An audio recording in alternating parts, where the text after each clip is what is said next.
선으로 악을 이기라, 이런 제목으로 말씀 나누겠습니다. 오늘 로마서 12장 계속 이어지고 있고 로마서 실천편 네 번째 시간이 되겠습니다. 오늘 우리가 쭉 읽은 말씀들 정말 주옥 같지 않습니까? 제가 처음으로 하나님을 정말 내 삶으로 체험적으로 뜨겁게 성령의 역사심으로 만나고 고백하게 되었을 때, 로마서를 읽다가 12장쯤 갔을 때 이렇게 주옥 같은 말씀들이 있나, 그냥 주옥 같잖아요. 지금 읽은 말씀 너무 좋지 않았어요? 한 절 한 절. 자, 그런데 어떤 생각이 들었냐면, 듣기에 너무 좋은데 다시 이 말씀을 대하면서 어떤 생각이 드냐면, 그렇지만 이 말씀에 순종하여 실천해야 하는데 라는 생각 때문에 부담이 또 꽉 몰려왔습니다. 여러분 어떻습니까? 정말 좋은 말씀들을 볼 때 그것이 우리에게 위로가 되기도 하지만, 정말 좋은 필요한 말씀들이 우리에게 들려올 때 이것에 순종해야 한다는 부담감 때문에 고통스러운 그런 경험들은 없으셨는지 모르겠어요. 자, 17절부터 한번 보세요. 정말 좋은 말씀이고 멋있다. 누가 이런 말을 하냐? 정말 이건 성경에 있는 얘기지. 너무 멋있잖아요. 아무에게도 악을 악으로 갚지 말고 모든 사람 앞에서 선한 일을 도모하라. 자, 이 말씀을 역시 듣는 순간 아주 부담이 꽉 됩니다. 왜냐하면 그냥 당하고 있어, 꼭 이런 식으로 들렸어요. 제 처음으로는 악을 악으로 갚지 말라, 이 말이 어떻게 들렸냐면 그냥 네가 당하고 말어, 이렇게 들렸단 말이에요. 아주 부담스럽습니다. 자, 그런데 왜 이렇게 말씀하실까요? 왜 악을 악으로 갚지 말라고 하셨는지 그 이유부터 한번 생각해 볼까요? 자, 악으로는 악을 이길 수 없기 때문입니다. 악으로는 악을 이길 수 없기 때문입니다. 제가 지난 봄에 한국에 나갔을 때 아내와 백화점에를 갔어요. 아내가 필요한 것을 찾는 중에 제가 인내력을 발휘해서 끝까지 찾아다니지 못하고 쫓아다니지 못하고, 아내가 찾는 동안 저는 백화점 제일 꼭대기가 서점이었어요. 그 백화점이. 그래서 꼭대기에 서점에 가서 책을 한 권 딱 피고 읽었습니다. 한홍 목사님의 책이었어요. 책 제목은 생각이 나질 않아요. 한 50페이지 읽다 나왔으니까. 책 제목은 생각이 나지 않는데 열심히 또 메모는 했어요. 메모는 했습니다. 한 권 읽었는데 악으로 악을 이길 수 없는 이유에 대해서 나왔어요. 그래서 그 메모해 놓은 것이 설교 준비하다가 생각이 났습니다. 자, 그런 말이 있죠, 여러분. 나쁜 놈 잡으려면 그보다 더 나쁜 놈이 되어야 한다. 이 말은 틀린 말이래요. 이제 그런 얘기로 시작을 하십니다. 왜냐하면 나쁜 놈 잡기 위해서 내가 나쁜 놈 되면 그보다 또 더 나쁜 놈이 나타나는 거예요. 그러면 또 그보다 더 나쁜 놈이 나타나는 거예요. 그래서 아주 세상은 악인들로 가득 차고 엉망이 될 것이다. 자, 그러면서 한 예를 소개하시는데, 동유럽에 100년이 넘도록 서로 원수처럼 싸우는 두 집안이 있대요. 실질적으로 있는데, 그 긴 세월 동안 100년이 넘도록 양가에서 싸우다가 죽어나간 사람만 수십 명이래요. 싸우다가 지들끼리 싸워서 지들끼리 죽고, 지들끼리 법정 공방하고, 지들끼리 자손까지 망하게 하고, 그렇게 해서 수십 명이 죽고, 바깥 출입도 무서워서 잘 못한대요, 남자들이. 이번엔 내 차례인가, 그런 생각 때문에. 얼마나 불행한가요? 악으로 악을 갚는 인생은 모두가 죽는 게임입니다. 누가 이기는 게임이 아닙니다. 모두가 죽는 게임이죠. 다 같이 망하는데 자기만 망하는 게 아니라 자손들까지 망하게 하는 거예요. 악으로 악을 갚으며 살겠다고 비장하게 결심하신 분들은 자녀까지 죽이겠다는 뜻이에요. 그러니까 누군가가 악의 사이클을 끊어야 되는데 예수 믿는 우리가 끊어야 된다, 이렇게 말씀하십니다. 여러분도 동의하십니까? 이 세상에 그것을 누구도 끊을 자가 없다면, 전쟁의 악순환이 계속 이어질 수밖에 없다면, 싸움의 악순환이 계속 이어질 수밖에 없다면, 그것을 누가 끊어야 된다고요? 예수 믿는 자밖에는 끊을 자가 없죠. 자, 그래서 악으로 악을 이길 수 없다면, 오늘 거의 제목이고 결론이기도 하지만 21절에 뭐라 그랬어요? 뭐로 악을 이기라?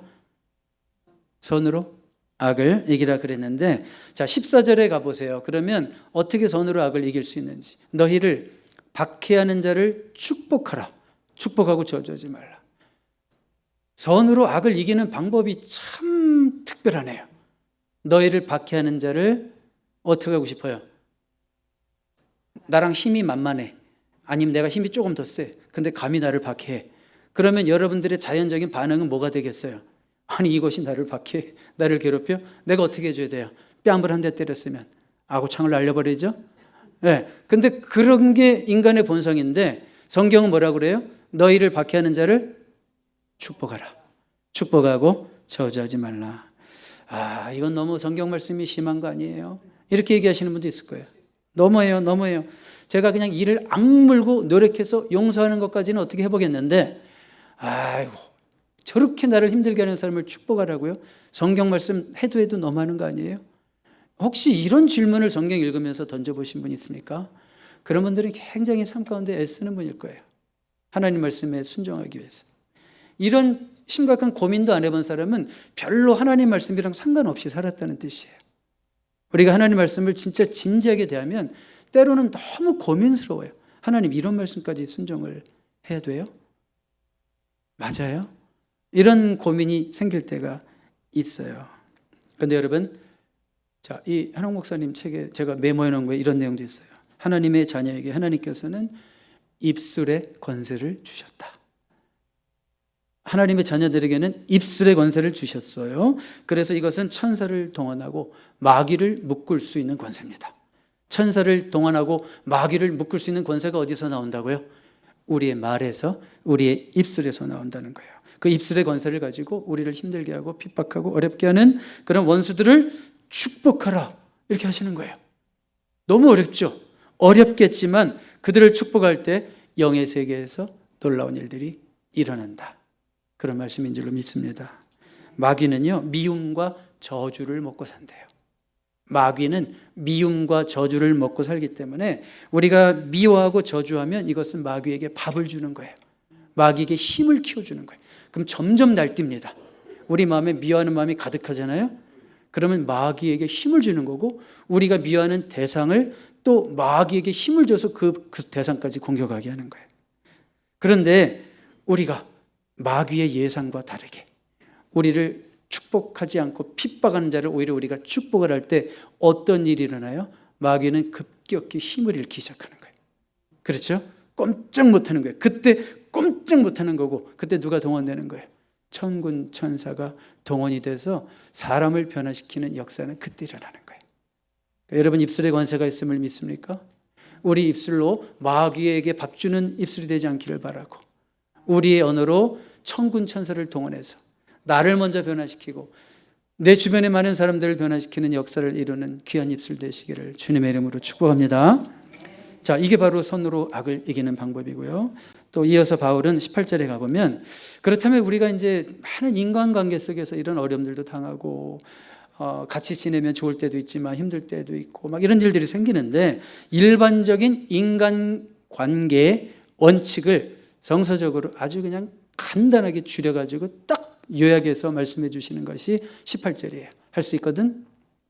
같이 읽어봐요. 시작. 할 수 있거든? 너희로서는 모든 사람과 더불어 화목하라. 자, 여기 모든 사람은 우리 가족뿐만이 아니라 우리 교회 식구들뿐만이 아니라 직장인들뿐만이 아니라 우리를 이유 없이 공격하는 원수까지 내가 예수 믿는다는 이유 때문에 핍박하는 그런 사람들까지 다 포함해서 모든 사람입니다. 그렇죠? 할 수 있거든 그랬으니까 if possible 할 수 있거든 그랬으니까 한계도 있다는 뜻이지만 최선을 다하라는 뜻이죠. 할 수 있거든. 네가 할 수 있는 것 최선을 다해서 웬만하면 누구와도 싸우지 말고 잘 지내라 그런 얘기죠. 그렇죠? 여기 모든 사람에는 악당들만 포함되는 게 아니라고 그랬어요. 때로는 너무 좋은데 때로는 그렇지만 모든 사람에게 좋은데 나를 괴롭게 하는 어떤 그리스도인이 될 수도 있어요. 그러니까 모든 사람과 더불어 화목하라요. 그렇죠? 여러분 잘 지내기 가장 힘든 사람이 어떤 유형인 것 같아요? 여러분 인생 사시면서 아우 이런 분들, 이런 부류의 분들이랑은 좀 지내기가 힘들다. 이런 분들이 있을 수도 있죠. 사람마다 조금 다를 수 있겠지만 서던 캘리포니아 대학의 심리학과장을 역임하고 또 목회도 오래 하신 윌리엄 느엄이라는 목사님이 계신데 자, 이분이 쓴 책이 항상 제 책꽂이에 꽂혀 있어요. How to get along with difficult people이에요. 제목이 어떻게 하면 어려운 사람들이랑도 같이 잘 지낼 수 있을까. 우리 직장인들에게도 이 제목이 참 끌리죠. 그렇죠. 항상 직장에 보면 힘든 사람이 있어요. How to get along with difficult people이라는 책인데 이 책을 제가 전체를 다 소개할 수 없고 1장에서 누가 difficult people이냐, 완벽주의자, 트집 잡기 좋아하는 사람을 이제 1장으로 시작하고 있어요.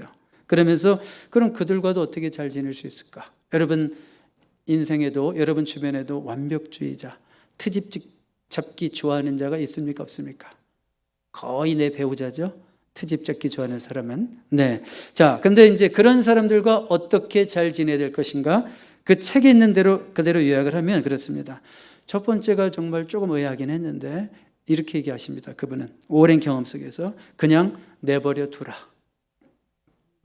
인생은 다양하다. 그런 사람도 있다. 소심하고 까다로운 사람들도 다 역할이 있다. 최소한 그런 사람들을 보면 그런 사람이 없을 때 얼마나 행복한 것인지를 간접적으로라도 깨닫게 된다. 조금 잔인하긴 하죠. 가능하면 그들의 신경을 건드리지 마라. 어떤 트집장이가 나를 화나게 하려고 하면 속으로 내가 똑같이 반응하면 똑같이 속 좁은 사람이 되는 거야. 이렇게 속으로 말하고 그냥 내버려 두랍니다. 냅두세요. 네, 두 번째로 내버려 두어도 그와 부딪힐 수 있죠. 여러분 직장에서 계속 얼굴 보는데 내버려 둔다고 나랑 상관이 없어요? 계속 부딪히게 되죠. 그와 부딪히면 어떻게 되느냐? 끝까지 친절하게 대하라. 이번에 처방입니다. 자, 이들이 트집을 잡는 이유는 대부분 다른 사람들이 자신을 트집 잡는 것을 막기 위함인 경우가 많답니다. 그가 무슨 말을 해도 끝까지 친절하고 온화하게, 그리고 중요한 거 구체적으로 정직하게 대답을 해주라. 성의 없이 영혼 없는 대답은 그들을 더 화나게 한다는 거예요. 구체적으로 정직하게 대답을 해주라. 제일 중요한 거 성의하게 대답하되 내 입장을 변호하려고 하지 마라. 내 입장을 변호하면 그의 비판적인 혀에 불을 붙이는 격이다. 내 입장을 변호하면 변할수록 그의 입에서 나올 말의 3배가 나온다.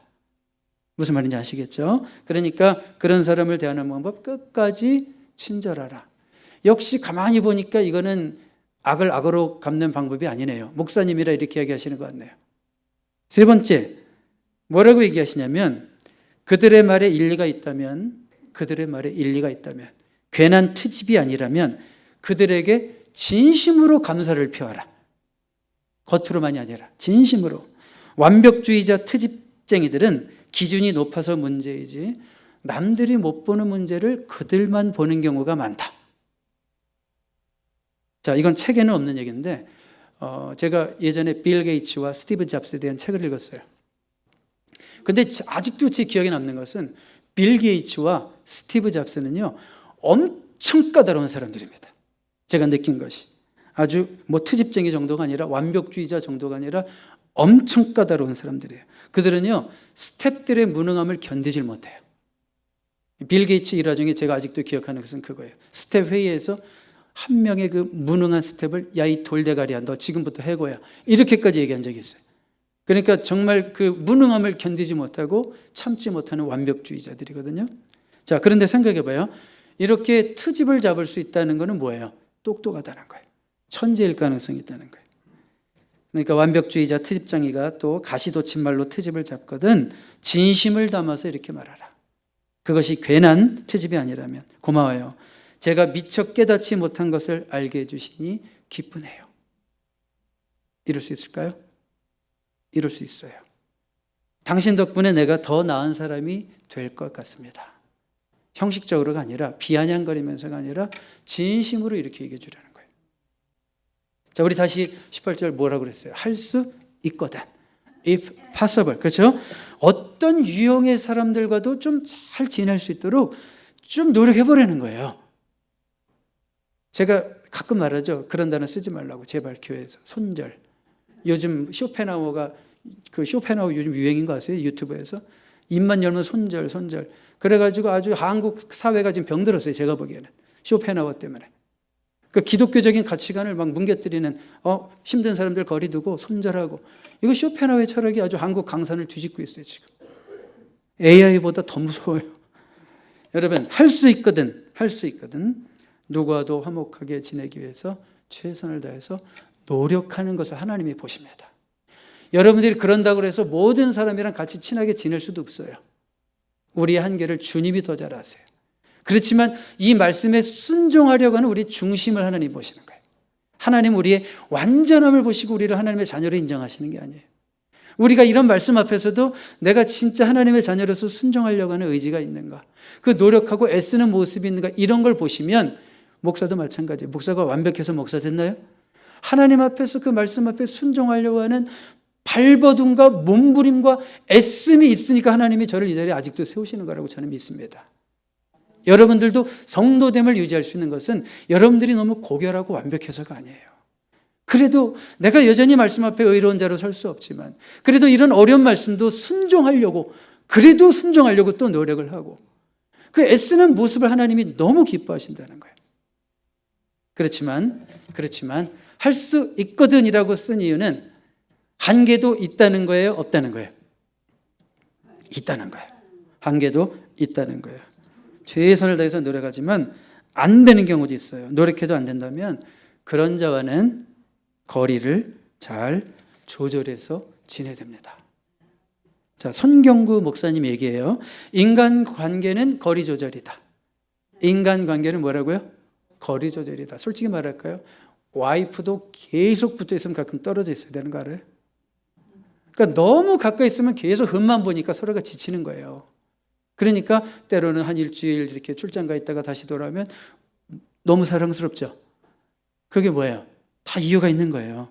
그러니까 인간관계는 거리 조절이다. 그러면서 뭐라고 얘기하시냐면 거리만 잘 조절하면 누구와도 잘 지낼 수 있다. 적당히 지혜롭게 거리를 두며 두루두루 잘 지내라. 이 말을 듣는 순간 너무 인간미 없다 이런 생각은 들었어요. 저는 솔직히 너무 인간미 없다. 그렇지만 틀린 말은 기다 아니다 라고 인정하게 됐어요.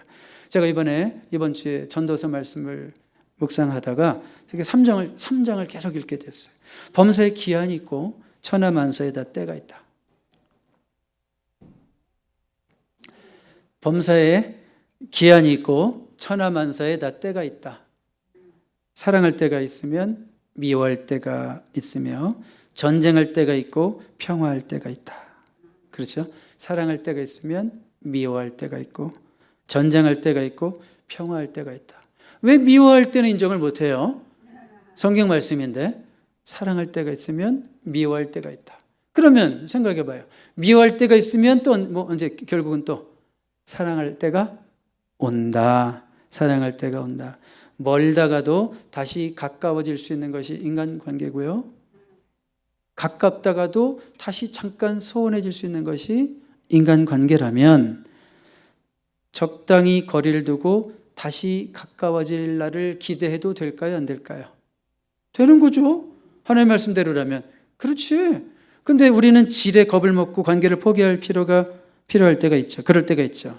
그러지 말라는 거예요. 미워할 때가 있으면 다시 사랑할 때가 있어요. 전쟁할 때가 있지만 다시 평화할 때가 오게 될 줄로 믿습니다. 저는 여러분들이 그래서 인간관계의 달인들이 되시기 바랍니다. 좀 더 여유를 가지고 긴 안목, 넓은 안목, 하나님의 관점, 성경적 관점을 가지고 두루두루 잘 지내시는 여러분 되시기를 주님의 이름으로 축복합니다. 자, 그리고 이제 19절, 20절 말씀은 악으로 악을 갚지 말고 오히려 선한 일을 도모하고 축복하는 한 가지 방법을 소개하는 거예요. 한 가지 방법을. 자, 여러분 그런 얘기 들어보셨어요? 못된 사람 고치려다 내가 못된 사람 된다. 네, 이런 일을 우리가 많이 봅니다. 악을 응징하려다가 더 악인이 되는 경우를 봐요.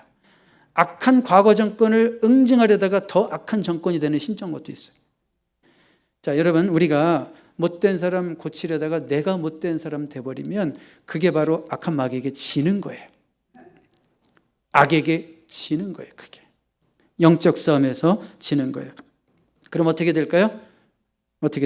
하나님께 다 맡기고 나를 오해하는 사람, 나를 심지어 원수같이 여기는 자에게도 선을 베풀라는 거예요. 20절, 20절로 보세요. 네 원수가 줄이거든 먹이고 목마르거든 마시게 하라. 너무 이뻐가지고 사랑스러운 자에게만 밥이라도 한 그릇 더 싸주고 싶죠. 근데 성경은 뭐라고 그래요? 네 원수가 줄이거든 먹이고 목마르거든 마시게 하라. 저분이 자꾸 왜 나한테 이렇게 밥을 싸주시나? 예배 끝나면 나를 원수로 여기나? 또 이렇게 오해하지 마세요. 어쨌든 성경은 네 원수가 줄이거든 먹이고 목마르거든 마시게 하라, 이렇게 말씀하고 있어요.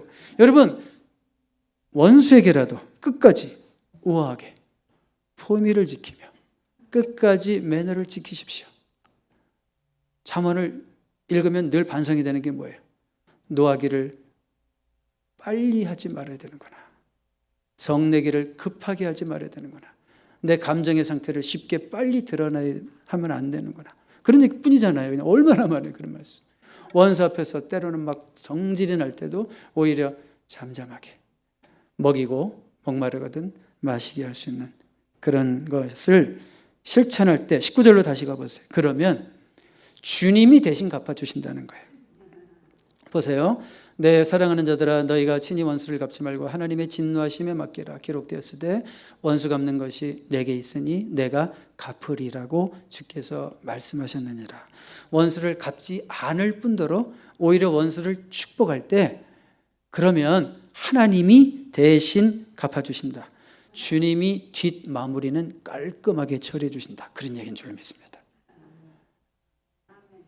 주님이 아주 깨끗하게 처리해 주실 겁니다. 그 못된 인간은. 그러니까 절대로 여러분의 손으로 건드리지 마세요. 네네. 자, 그런데 사실은 여기 뭐라고 그랬냐면 20절로 다시 가보세요. 내 원수가 줄이거든 먹이고 목마르거든 마시게 하라. 그리함으로 네가 숯불을 그 머리에 쌓아놓으리라. 숯불을 그 머리에 쌓아놓으리라. 이것은 그 당시 많이 쓰이던 관용구인데요. 자, 숯불을 그 머리에 쌓는다는 말은 뭐냐면 그가 스스로 부끄러움을 느끼게 한다, 그런 뜻이에요. 원수는 나를 죽이려고 달려드는데 나는 끝까지 그를 사랑으로 대하고 음식을 주고 물을 주고 그랬을 때 그 원수가 조금이라도 양심이 있는 자라면 스스로 부끄러워서 뉘우치고 변하게 될 것이다, 그런 말씀이고요. 만약에 그런데 그 원수는 그래도 안 변해. 나는 끝까지 선으로 악을 갚으려고 하고 하는데도 그 왼수는 안 변해. 그런데 그 모습을 누가 볼까요? 그렇게 사는 모습을 삼자들이 봐요. 하나님만 보는 게 아니에요. 제 삼자들이 보고 있어요. 주변 사람들이 변해요. 이야, 예수 믿는 사람은 저렇게까지 하는 거야? 예수 믿는 사람은 저렇게 하는 거구나. 나라면 당장 법정 투쟁하면서 막 일을 갈 텐데 와, 저럴 수도 있는 거야? 이러면서 주변 사람들이 변한다는 거예요. 아멘입니까? 자, 우리 21절 결론 내리겠습니다. 오늘 말씀 길지 않죠? 악에게 지지 말고, 결론은 뭐예요? 그래서 악에게 지지 말고 선으로 악을 이기라. 자, 신자는요, 우리 믿는 자들은 불로 불을 이기는 자들이 아닙니다. 상대방이 불같이 공격할 때 맞불을 놓으려다가 더 큰 불이 되는 거 경험하시죠? 불이 꺼지는 게 아니라 불만 커지는 거죠. 신자는 물로 불을 이기는 자입니다. 누가 불같이 성을 내거든 여러분은 물같이 부드러워지시기 바랍니다. 차분해지시기 바랍니다. 이것이 선으로 악을 이기는 것입니다. 이것이 하나님 나라의 법이고 하나님 나라의 질서입니다. 우리는 이 세상에 살지만 듀얼 시티즌십, 하나님 나라의 시민권도 가지고 있잖아요. 이 세상 질서대로만 살지 않습니다. 때로는 세상의 법이 억울한 자들을 신원해주고 구해주기도 하고 그런 법의 역할이 있지만 이 세상 법대로라면 또 부조리한 일도 생길 수 있잖아요. 그리고 이 세상 법대로라면 결국 눈은 눈으로 이는 이로 갚아야 되는 거 아니에요. 그렇게 하다 보면 결국 악은 또 다른 악을 부를 뿐이고 고소는 또 다른 고소를 부를 뿐이고 최암흑의 회장이 또 뭐라고 하면 또 와이프가 또 뭐라고 그러고 이렇게 계속 공방전이 가는 것처럼 결국 끝도 없어지는 거 아니에요. 그렇죠? 물로 불을 이기는 것, 선으로 악을 이기는 것, 이것이 하나님 나라의 질서이고 또 그렇게 살도록 우리가 부름받았다는 사실 앞에 순종하여 어려워도 결단하며 나아가는 저와 여러분 될 수 있기를 주님의 이름으로 축복합니다. 기도하겠습니다.